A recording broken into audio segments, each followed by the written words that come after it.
تو اسی روحانیت کی ایک شکل بن کے تیرے سامنے آ جائے گی جس کو تو موکل کہتا ہے۔ وہ قرآن کا نور ہی تو ہے، وہ قرآن کی نوری مخلوق ہی تو ہے جس کے پیچھے دنیا ماری ماری پھر رہی ہے۔ اور یہ جو لوگ کہتے ہیں نا کہ جی موکلات یا جنات یہ کر دیتے ہیں، یہ کر دیتے ہیں، یہ کر دیتے ہیں، یہ چیزیں کچھ بھی نہیں کر سکتی جب تک میرا رب نہ چاہے، کیونکہ یہ اللہ کے کلام کے زیر اثر ہے۔ اللہ کے کلام کے زیر اثر ہونے سے مراد یہ ہے کہ یہ اللہ ہی کے زیر اثر ہے۔ اگر تیرا رب نہیں چاہے گا تو ان چیزوں کو کبھی نہیں پا سکتا۔ ہاں تم بھٹک سکتے ہو، کفر اور شرک کی تاریکی میں ڈوب سکتے ہو، یہ ہو سکتا ہے، لیکن کامیاب نہیں ہو سکتے۔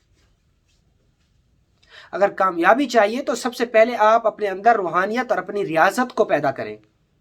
کسی ایک خاص سورہ اور آیت کو لیں اور اس پر باقاعدہ کسی پیر و مرشد سے آپ بیعت ہو کر اجازت لیں اور اس سلسلے کے اسباب کو لے کے اس کی روحانیت اپنے اندر پیدا کریں، اور جب آپ کمال کو پہنچیں گے تو آپ یقین جانیں کہ یہ عبد الاحد، عبد الصمد اور عبداللہ یہ آپ کی خدمت پر معمور ہو جائیں گے بغیر ان کی دعوت کے کیے۔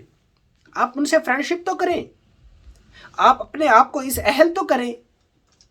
اقبال نے کہا تھا نا کہ کوئی قابل ہو تو ہم شانے کئی دیتے ہیں، کوئی قابل ہو تو ہم شانے کئی دیتے ہیں، ڈھونڈنے والوں کو دنیا بھی نہیں دیتے ہیں۔ ہم نے پریاس ہی نہیں کیا، ہم نے کوشش ہی نہیں کی۔ آپ اپنا مطلوب و مقصود رب کو رکھیں، جنات تو آپ کے قدموں میں پڑے رہیں گے۔ یہ محض باتیں نہیں کر رہا آپ کو، میں آپ کو حقیقت بتا رہا ہوں۔ بڑے اولیاء اللہ اور صالحین نے ہمیں یہ چیزیں بتائی اور سکھائی اور سمجھائی ہیں کہ جب ہم رب کے ہو جاتے ہیں تو رب کی ساری مخلوق خود بخود تسخیر ہو کے آپ کے قدموں میں آ جائے گی۔ کیا جناب سلیمان علیہ السلام نے کوئی چلے کاٹے تھے؟ ہمارے ایک بزرگ جنہوں نے مٹی کو سونا بنا دیا تھا، کیا انہوں نے چلے کاٹے تھے؟ نہیں، انہوں نے رب کو منایا تھا۔ جب آپ کا تصرف سب سے احد ذات سے جڑ جائے گا نا، قل هو اللہ احد، احد کی ذات سے آپ کا ریلیشن مضبوط ہو جائے گا نا، تو پھر جنات اور موکلین اور اسفلین کی چیزیں یہ کچھ نہیں رکھیں گی آپ کے لیے معنی۔ پھر یہ چیزیں خود اپنے مسائل کا حل آپ کے پاس تلاش کرنے آئیں گی۔ ہمارے ہاں اصل میں یہ سمجھا جاتا ہے کہ شاید انہی کے پاس سب سے بڑی طاقت ہے، رب تو ہے ہی نہیں۔ رب نے ان کو مخلوقات کہہ کر پکارا ہے، ان کے اندر کوئی ایسی پاور نہیں ہے جتنی پاور تیرے رب کے پاس ہے۔ اگر تو رب کو رب سمجھ کے اور اس سے ڈر اور اپنے گناہوں سے توبہ اور استغفار کر تو رب اپنی ساری اس کائنات میں چھپی مخلوق تیرے اوپر مسخر کر دے گا۔ جنات کو چھوڑیے، اللہ والوں نے تو شیر کی سواریاں کی، تو وہ کیسے ہوا؟ یہ تصرف کیسے بیٹھا؟ شیر کو چھوڑیں، اللہ والوں نے تو دلوں پہ حکومت کی، یہ کیسے ہوا؟ جب تو اپنا اوڑھنا اور بچھوڑنا رب پر جاری کر دے گا۔ میرے بابا حضرت پیر سید یوسف شاہ صاحب رحمۃ اللہ تعالی علیہ فرماتے ہیں کہ مجھے میرے مرشد نے کہا تھا کہ بیٹا دنیاوی آسائشوں سے دور ہو جا۔ جب تو خود کو بند کر لے گا کسی چیز کے اندر، اپنے آپ کو مخصوص کر لے گا عمل کے لیے، رب کے لیے، تو پھر کیا ہوگا؟ پھر اسفلین کی ساری چیزیں، اسفلین کی ساری مخلوقیں اللہ تیرے استقبال کو بھیجے گا۔ پھر رب ایسے آگ کو گلزار بنا دے گا جیسے جناب ابراہیم علیہ السلام کے لیے بنایا تھا۔ تو خدا را آپ موکلات کے پیچھے نہیں بھاگیں، یہ وقت بھی آئے گا، آگے چل کے ضرور آئے گا، لیکن ابھی آپ اپنے اندر سورہ اخلاص کی روحانیت کو پیدا کریں۔ یہ ایک سوال تھا میرے اسٹوڈنٹ کا، تو میں نے اس کا جواب دیا۔ امید ہے کہ آپ سورہ اخلاص، سورہ توحید کی رسی کو مضبوطی سے تھام کر ہمارے اس کارواں کا حصہ بن کے رب کو پانے کا پریاس اور کوشش کریں گے۔ اللہ رب العزت آپ سب کو اس سفر میں راہ سلوک کی منازل کو طے کرنے میں آپ کا حامی و ناصر ہو۔ بے حد شکریہ۔ السلام علیکم۔